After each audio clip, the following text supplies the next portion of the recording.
Hey there, so for this video, we're going to practice using the Pythagorean theorem. Remember, we can use this amazing theorem anytime we have a right triangle. A reminder, a right triangle always includes one 90-degree angle. Usually it's annotated by this symbol right here, or in the problem itself, in the written directions, they might tell you that it's a right triangle. So again, if we have a right triangle, we can use the Pythagorean theorem. So let's do an example here. I have an example here where we have a right triangle. We have the height of it is 5, the length of it is 9, and what we need to do is we need to find out what x is. Okay, so we're going to use our Pythagorean theorem. And a reminder, our Pythagorean theorem says that a squared plus b squared equals c squared. So as long as we know 2 out of the 3, we can solve for whatever missing side length that we're looking for. So for this example here, we're looking for the hypotenuse. Remember which is C. We can call this leg A. We can call this leg B. Our hypotenuse is always C. A reminder about the hypotenuse, remember we can always tell which side is the hypotenuse because it's directly across from your 90-degree angle. So that's how you can identify your hypotenuse. The other two are legs. Doesn't matter which one you call A or which one you call B, but those are the legs of your triangle, and then our hypotenuse is C. So let's go ahead and solve for x for this problem. So we're going to just substitute into our formula a squared plus b squared equals c squared, and we're going to solve. So our a for here we have identified as 5. So I'm going to put in there 5, and then I'm going to square it following our formula. Our b value is 9. So again, I'm going to substitute in 9 where I see b, and I'm going to square it, again, according to our formula. And then this is going to continue to equal c squared because c is what we're solving for. So now we have math. Now we've got some math. We've translated what they've given to us in our diagram, and we're substituting it into our mathematical equation so we can solve. So if we take 5 squared, remember, 5 squared does not mean 5 times 2. Remember, 5 squared actually means 5 times itself 2 times. So that's important to remember. So 5 squared would be 5 times 5, which is 25, plus 9 squared, which is 9 times 9, which is 81. And then again, that still equals c squared. We don't have any value to substitute in for c yet. That's what we're solving for, so that remains c squared. So now what we're going to do is just do math. We're going to take 81 plus 25, and we get 106. So we get 106 equals c squared. Now remember, we're looking to see what c is, which for our example here is x. We don't want to know what c squared is, so we want to get it to where c is all by itself. Now, just like when we're solving equations and we have 3x equals 18, to solve for x, we need to divide both sides by 3 because 3 is being multiplied by x. We're doing the opposite, so we're dividing it to solve for x. Same concept here when we have squares. We want to do the opposite operation of squaring something, which is taking the square root. And what we do to one side, we're going to do to both sides. So we're going to take the square root of c squared, and then we're also going to take the square root of 106. So when we do that, our squareds cancel out, and we're left with just c, and we have the square root of 106.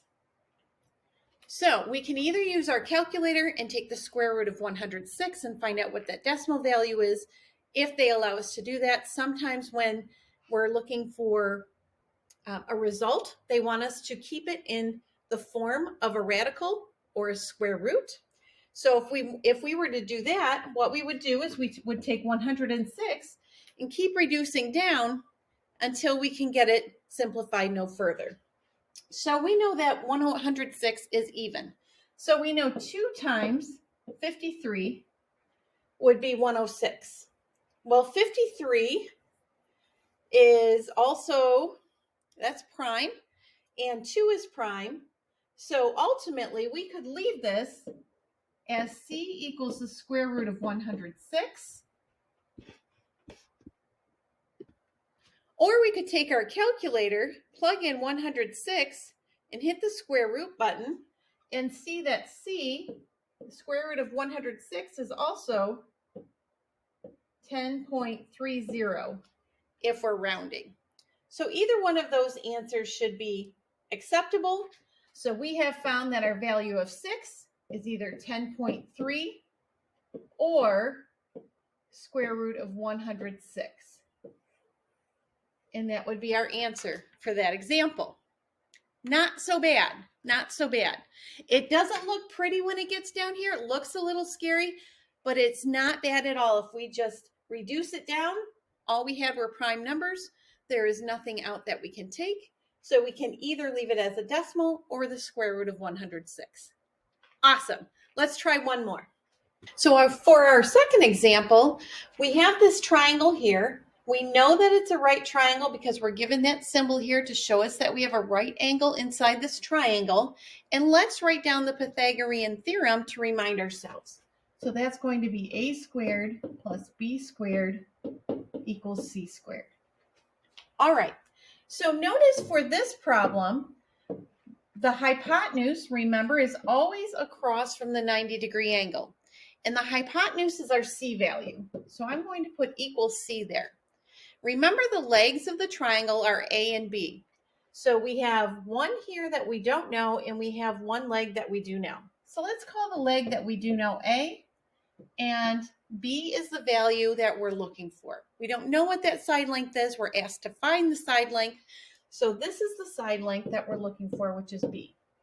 So remember from our last example, what we're going to do is we're just going to substitute in our values into our equation and solve for our unknown value for this problem is B. So our A is 3, so we're going to substitute in 3 and square it. We don't know what B is, so we keep that the same. And our C value in this example is 5. So we're going to substitute that in where we see C. So now we have 3 squared plus b squared equals c squared. And we're looking to solve for b. No problem. So again, remember 3 squared means 3 times 3. So 3 times 3 is 9. Plus b squared, we don't know what that is, so that's going to remain the same, equals 5 squared. And we know 5 squared means 5 times 5, which is 25. So now we have 9 plus b squared equals 25. We are looking to solve for b, remember. So we want to get b by itself. So we want to move the 9 over to the other side. Since the 9 is positive, remember we do the opposite. So we're going to subtract 9. And what we do to one side, we do to both sides of an equation. We're not changing the value of the equation, we're changing how it looks. So we're going to go ahead and do that. Our 9s are going to cancel out. On the left side, we're left with b squared. 25 minus 9 is 16. So now we have b squared equals 16.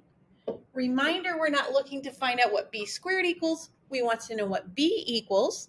Since we have a b squared, we're going to do the opposite operation to squaring something to be able to change the value of that and find out that value. So we're going to take the square root of b squared. What we do to one side, we have to do to the other side.